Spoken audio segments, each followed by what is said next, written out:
All right, folks, welcome back. Joining us now is presidential historian, best-selling author, and the author also of the cover story in Newsmax, the magazine, which I am holding up here for, I'll cover my face, holding up here for all to see, with Richard Nixon on the cover, the July issue. And we welcome in Craig Shirley.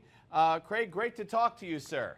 Likewise, Steve. Thank you. Well, thank you. And, of course, the cover story, Nixon Revisited 40 years later, August 8th will be 40 years since the president resigned from his office. But in the story, a great piece, by the way, and you take us through a world where Richard Nixon had lost in 1968 instead of winning, and what the world would be like without the Nixon presidency. Yes, yeah, it was. It's fun to do alternative history or what if and things like that. And of course, he won 1968. He only got, I think, 43% of the vote is only a plurality, and it came out to about one vote per precinct. He won by roughly the same margin in '68 that he lost to John Kennedy by in 1960. So it's very easy to imagine Hubert Humphrey, winning the presidency. Nixon going down to yet another defeat and basically fading into history, and how the world would be different today if Hubert Humphrey was elected president instead of Richard Nixon in 1968. You also talk about the relentless media that Nixon had to deal with then, still has to deal with to a great extent today.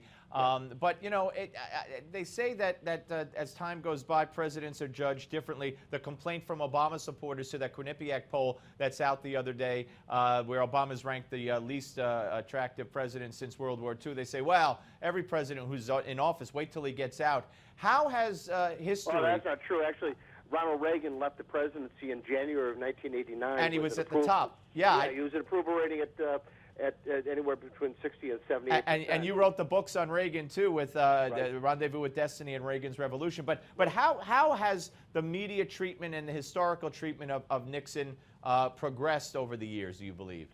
I don't think, Steve, that I think historians are taking a second look at him, but the media treatment is that he has become so identified as this figure of contempt.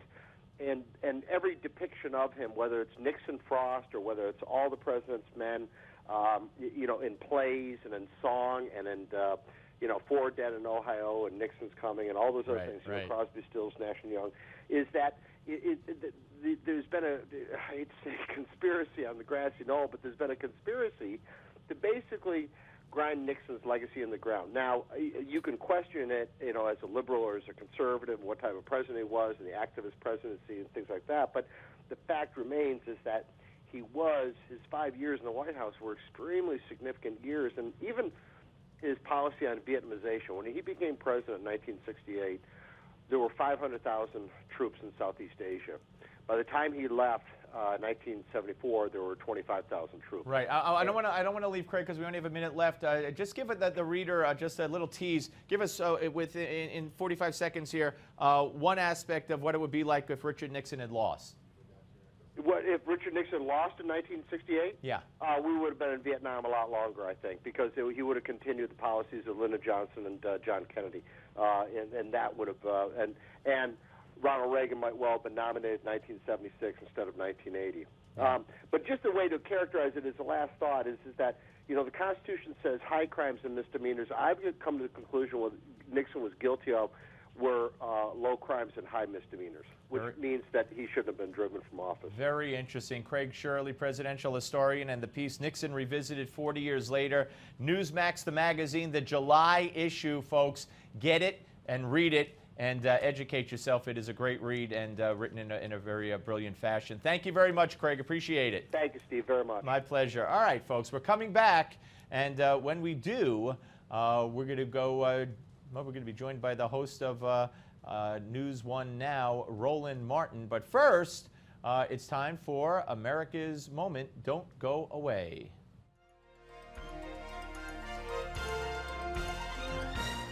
January 15th, 1929 was a chilly day in Atlanta, Georgia, when a family gathered to welcome into this world a new life, and with it, a new hope for America. 2 years after his birth, his father Michael King changed his name to Martin Luther King, and then changed his son's name to Martin Luther King Jr. Throughout his 39 years, he instilled in Americans a new spirit of justice and freedom based on equality instead of status, and character instead of race. He waged a nonviolent war on racial segregation, with appearances that radiated with an energy that transcended all races, all faiths, and people of all ages, with words that still resonate today. I may not get there with you, but I want you to know tonight that we as a people will get to the promised land. He spoke to us of his dreams and his beliefs that justice too long delayed is justice denied. You're watching An American Moment on Newsmax.